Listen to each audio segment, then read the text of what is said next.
नमस्कार, स्वागत है आपका विकास जजीम शो में।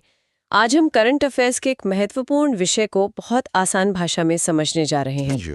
तो शुरुआत करते हैं एक बहुत ही महत्वपूर्ण घटना से, 78वां सेना दिवस समारोह। हाँ, और जैसा कि हमने सुना, इस बार ये जयपुर में हुआ, जो कि एक ऐतिहासिक आयोजन था। बिल्कुल ऐतिहासिक। सबसे पहले आयोजन स्थल की बात करें तो ये जयपुर में जगतपुरा स्थित महल रोड पर था। अच्छा, और तिथि थी 15 जनवरी 2026। ठीक है, पर इसका ऐतिहासिक महत्व क्या था? मतलब क्या खास था इस बार? देखिए, सबसे खास बात यह थी कि पहली बार सेना दिवस परेड किसी असैन्य क्षेत्र यानी नॉन मिलिट्री एरिया में आयोजित हुई। ओह, ये तो वाकई एक बड़ा बदलाव है। जी। और दिल्ली के बाहर सेना दिवस परेड का आयोजन ये चौथी बार था। तो सेना अब आम जनता के बीच ऐसे कार्यक्रम कर रही है। हाँ, बिल्कुल। और इस कार्यक्रम की गंभीरता का अंदाजा आप वहां मौजूद मेहमानों से लगा सकते हैं। कौन कौन उपस्थित थे? राज्यपाल श्री हरिभाऊ किशनराव बागड़े थे। जी। मुख्यमंत्री श्री भजनलाल शर्मा भी मौजूद थी। और सेना के बड़े अधिकारी। हाँ, अन्य गणमान्य व्यक्तियों में मिजोरम के राज्यपाल रिटायर्ड जनरल वीके सिंह और chief of defence staff general Anil Chauhan भी थे। जाहिर है, इतने बड़े अधिकारियों की मौजूदगी इस आयोजन के महत्व को और बढ़ा देती है। अच्छा, परेड का नेतृत्व किसने किया? परेड का नेतृत्व दक्षिण पश्चिम कमान के chief of staff lieutenant general Harvinder Singh ने किया। एक बहुत ही भव्य परेड थी। और हमने सुना कि इसमें लोक संस्कृति का भी संगम था। जी हाँ, यही तो इसे खास बना रहा था। परेड के दौरान कच्छी घोड़ी, दंगल, गैर और कालबेलिया नृत्य जैसे लोक प्रदर्शन भी हुए। वाह, मतलब सैन्य शक्ति और स्थानीय संस्कृति का एक अनूठा मेल। बिल्कुल।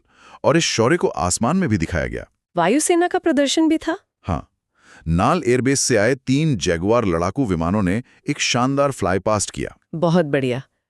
इस साल की कोई खास थीम भी रखी गई थी? जी, वर्ष 2026 की थीम थी भारतीय सेना शौर्य और बलिदान। बहुत उपयुक्त थीम। बिल्कुल। अब हम अगली खबर पर आते हैं। जी, अगली खबर इसी आयोजन से जुड़ी है, रक्षा शक्ति प्रदर्शन एवं स्वदेशी तकनीक। अच्छा, तो इस परेड में हथियारों का भी प्रदर्शन हुआ, खासकर भारत में बने हथियारों का। हाँ, ये भारत की बढ़ती रक्षा आत्मनिर्भरता का एक बड़ा शोकेस था। कई प्रमुख स्वदेशी हथियार प्रदर्शित किए गए। जैसे कि? ब्रह्मोस मिसाइल थी। जी। भीष्म यानी T-90 टैंक और अर्जुन टैंक भी थे। और तोपे? K9 वज्रतोप, BMP वाहन, 155 मिलीमीटर अमोरक और नागिमस यानी नाग मिसाइल सिस्टम भी प्रदर्शन का हिस्सा थे। ये तो हुई हथियारों की बात। क्या कुछ नई तकनीक भी देखने को मिली? हाँ, नवीन तकनीकी प्रणालियां भी थीं जो भविष्य की लड़ाई की झलक देती हैं। दिलचस्प। क्या था उनमें? एक था रोबोटिक म्यूल। रोबोटिक म्यूल, ये क्या चीज है? आसान भाषा में कहें तो ये एक रोबोटिक खच्चर है जो मुश्किल इलाकों में सैनिकों का सामान ढूंढने में मदद करेगा। ये तो बहुत ही उपयोगी है।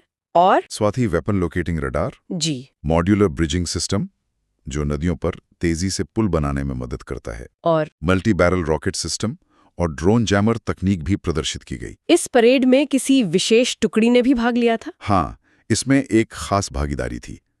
नवगठित भैरव बटालियन ने पहली बार हिस्सा लिया। अच्छा।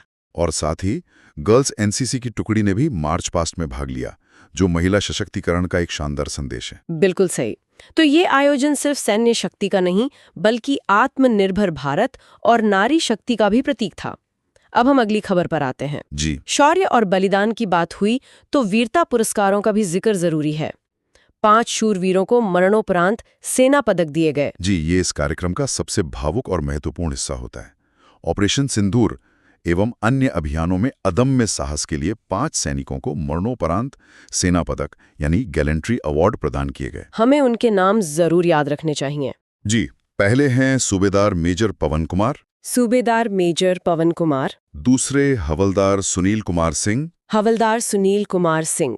तीसरे लांस नायक दिनेश कुमार। लांस नायक दिनेश कुमार। चौथे लांस नायक सुभाष कुमार। लांस नायक सुभाष कुमार। और 5वें लांस नायक प्रदीप कुमार। इन वीरों को हमारा नमन है। निश्चित तौर पर इन सभी वीरों को हमारा नमन है। अब हम अगली खबर पर आते हैं। अब बात करते हैं युवा रोजगार एवं सरकारी नीतियों की। हाँ, ये एक बहुत बड़ा मुद्दा है। सरकार ने क्या लक्ष्य तय किए हैं? भर्ती का लक्ष्य है 5 वर्षों में 4 लाख सरकारी नौकरियां देना। 4 लाख? और निजी क्षेत्र में? और 6 लाख निजी क्षेत्र में रोजगार पैदा करना। ये लक्ष्य तो काफी बड़े हैं। वर्तमान स्थिति क्या है? क्या इस पर काम शुरू हो चुका है? जी, स्रोतों के मुताबिक अब तक 1 लाख से अधिक पदों पर नियुक्तियां दी जा चुकी हैं। और पारदर्शिता के लिए? उसके लिए वर्ष 2026 के लिए भर्ती परीक्षा कैलेंडर भी जारी कर दिया गया है। ये अच्छी बात है। सरकारी नौकरियों के अलावा युवाओं के लिए और क्या योजनाएं हैं? एक है मुख्यमंत्री युवा संबल योजना। हाँ, इसके बारे में बताइए। इसके तहत 4 लाख से अधिक युवाओं को लाभ मिला है। अच्छा। उन्हें कुल 1150 करोड़ रुपए का भत्ता दिया गया है। और सिर्फ भत्ता ही नहीं, लगभग 2 लाख युवाओं को इंटर्नशिप भी करवाई गई है। मतलब कौशल विकास पर भी ध्यान है। और निजी क्षेत्र की नौकरियों के लिए क्या हो रहा है? उसके लिए राइजिंग राजस्थान जैसे ग्लोबल इन्वेस्टमेंट समिट की भूमिका महत्वपूर्ण है। हाँ, उसमें तो काफी निवेश की बात हुई थी। जी, उसी के तहत 8 लाख करोड़ रुपए के जो MOU साइन हुए थे, हाँ। उनकी ग्राउंड ब्रेकिंग शुरू हो गई है, यानी अब वो प्रोजेक्ट्स जमीन पर उतरने लगे हैं। बहुत अच्छा। अब हम अगली खबर पर आते हैं। अगली खबर है कृषि एवं ऊर्जा विकास से जुड़ी हुई। हाँ, राजस्थान एक कृषि प्रधान राज्य है, तो ये बहुत जरूरी है। ऊर्जा को लेकर क्या लक्ष्य है? लक्ष्य है कि वर्ष 2027 तक किसानों को दिन में बिजली उपलब्ध कराना। यह किसानों के लिए एक बहुत बड़ी राहत होगी। बिल्कुल। अभी की स्थिति देखें तो प्रदेश के 22 जिलों में दिन में बिजली की आपूर्ति शुरू भी हो चुकी है। और किसान कल्याण के लिए?